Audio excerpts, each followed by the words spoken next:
आध्यात्म प्रसाद क्या है और वो साधक को कैसे प्राप्त होता है? पातंजल योग सूत्राणी समाधिपाद 47वां सूत्र।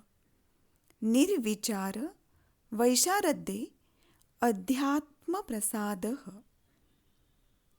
सूत्रार्थ: निर्विचार समाधि में जब साधक प्रवीण हो जाता है तब उसे आध्यात्मिक कृपा का अनुग्रह प्राप्त होता है।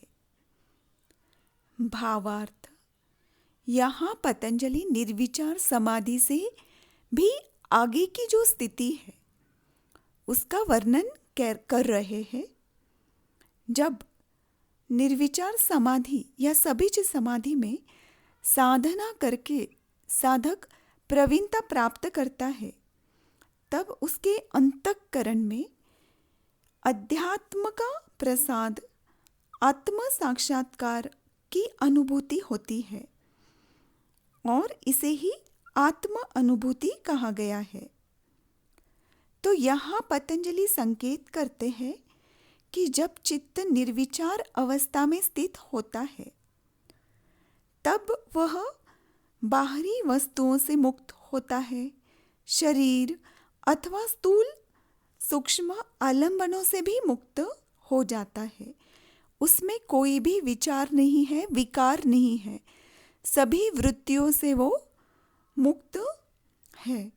तो उस समय साधक का जो अंतर्मन है, बुद्धि जो है, वो दर्पण के समान निर्मल हो जाती है।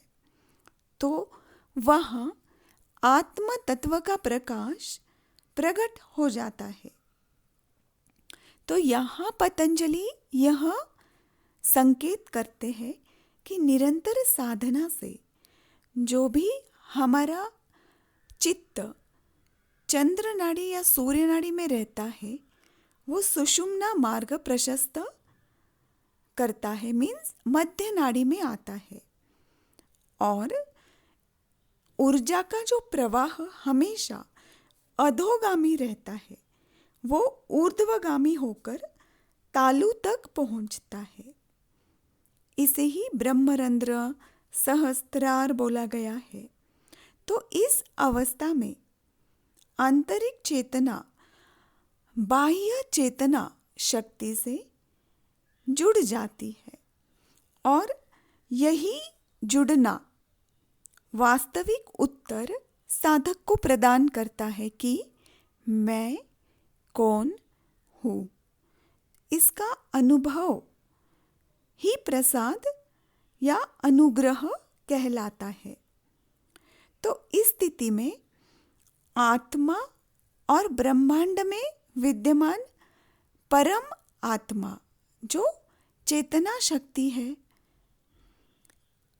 इन दोनों का भी भेद लुप्त हो जाता है और साधक अनुभव करता है कि आत्मा ही परम आत्मा है और परम आत्मा ही आत्मा है।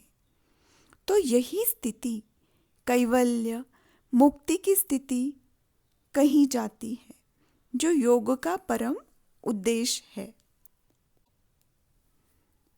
यदि कोई साधक किसी आत्म साक्षात्कारी जीवंत गुरु का सानिध्य एवं कृपा प्रसाद प्राप्त करता है तो यह स्थिति सहज और शीघ्र घटित हो जाती है। अतः गुरु प्रसाद और साधना की निरंतरता दोनों मिलकर साधक को अध्यात्म प्रसाद की अनुभूति होती है।